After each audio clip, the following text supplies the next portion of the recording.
Dans la juridiction américaine, la Cour supérieure du district est le tribunal de première instance de la juridiction générale. Mais comment donc, à peine nommé et n'ayant même pas encore présenté ses lettres de créance au président Joe Biden, le diplomate malien est ainsi confronté à la justice du pays d'accueil? Scandaleux oui, mais périlleux surtout. Dans la citation adressée aux deux parties et certainement notifiée à l'ambassade du Mali, on peut lire « Affaire Diokolo Coulibaly Sékou Berté ». Date de convocation, 17 novembre 2022 à 09 précise. En clair, la convocation fait suite à ce qu'il convient appeler « Affaire Diokolo Coulibaly ». Le sieur Diokolo Coulibaly, désormais ex-huissier réceptionniste à l'ambassade du Mali, estime avoir été abusivement licencié par l'ancien ambassadeur Mahamadou Nimaga depuis le 22 janvier 2021, pour avoir émis des opinions personnelles sur la situation politique de son pays. Malgré les 1001 démarches de M. Coulibaly auprès des institutions, des organisations de la société civile, des personnes de bonne volonté en l'occurrence et de la justice malienne, rien n'y fit. Le très célèbre procureur du tribunal de la commune 4 a d'ailleurs purement et simplement classé le dossier sans suite et refusé d'entamer une procédure malgré la plainte en bonne et due forme de l'intéressé.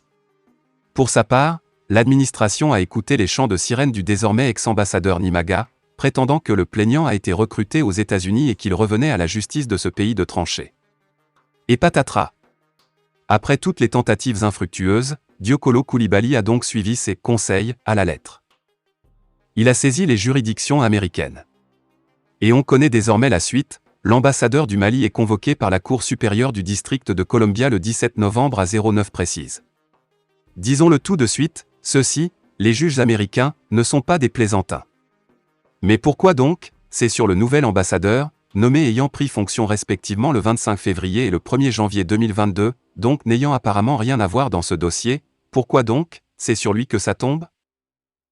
La raison est toute simple, estimant que l'administration est une continuité et nonobstant les interventions des bons offices lui ayant suggéré, ne serait qu'une séance d'écoute avec le plaignant Diokolo Coulibaly, le nouvel ambassadeur, disions-nous, seulement 14 jours après sa prise de fonction, a lancé un appel à candidature en mettant en jeu le poste d'huissier réceptionniste qu'occupait M. Coulibaly.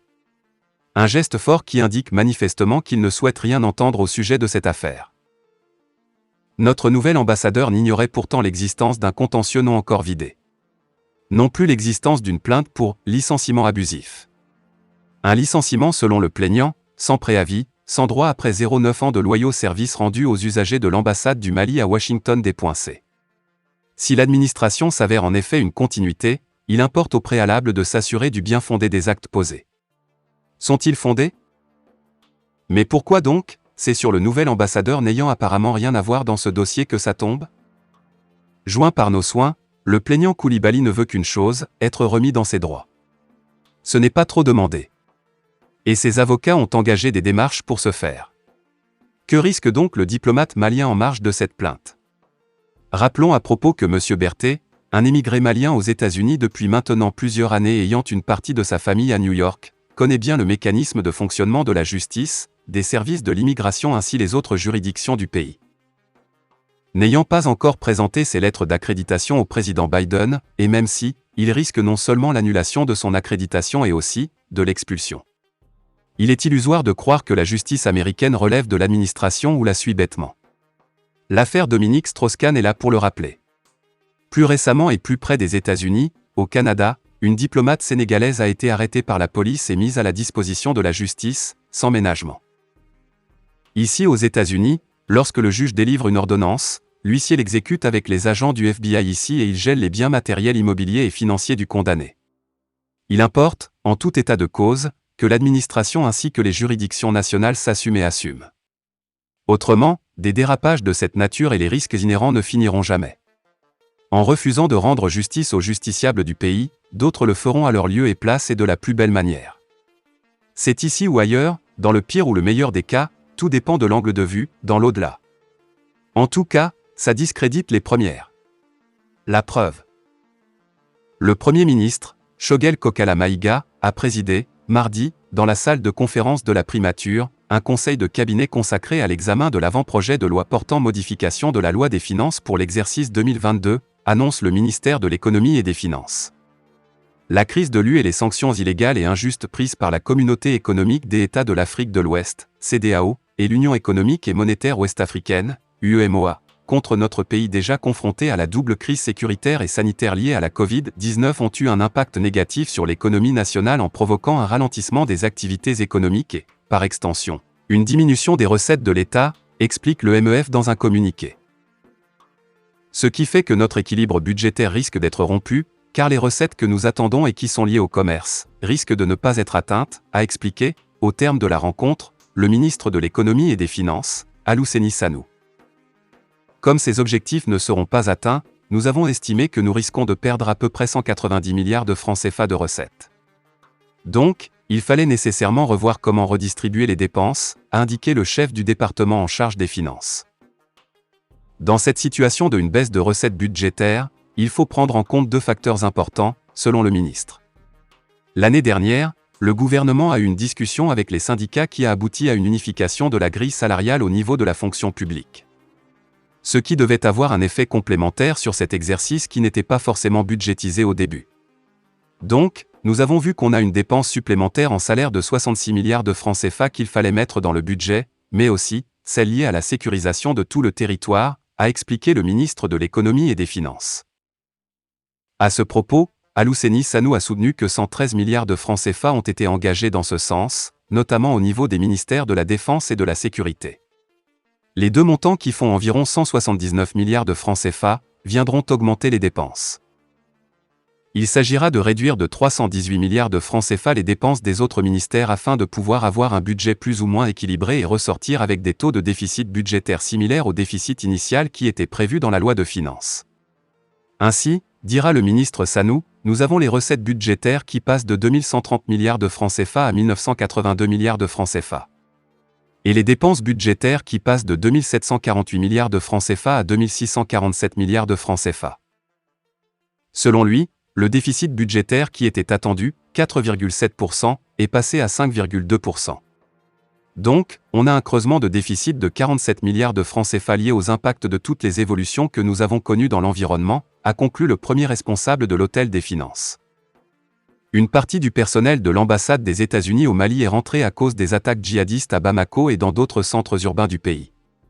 Pour le gouvernement malien de transition, ce n'est clairement pas un bon message envoyé au groupe djihadiste. Nous regrettons la décision souveraine des autorités américaines de diminuer leur présence de 25%.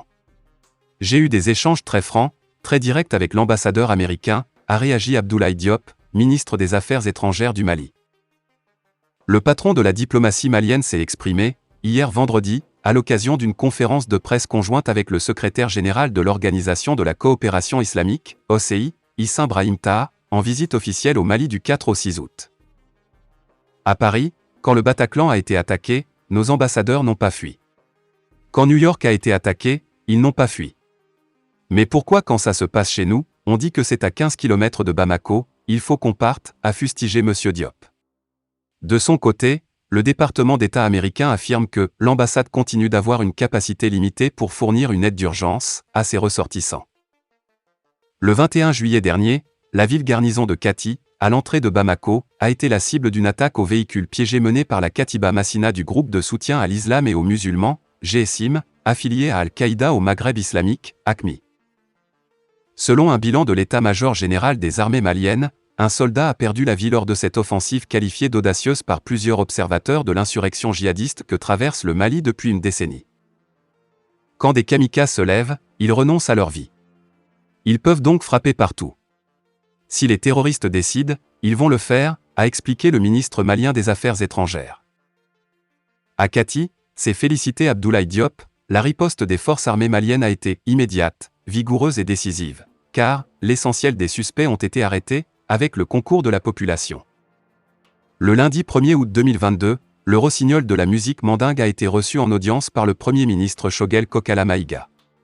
Salif Keïta était venu surtout solliciter l'accompagnement institutionnel d'un projet qui lui tient à cœur, la réunification des peuples maliens et guinéens séparés par les colons.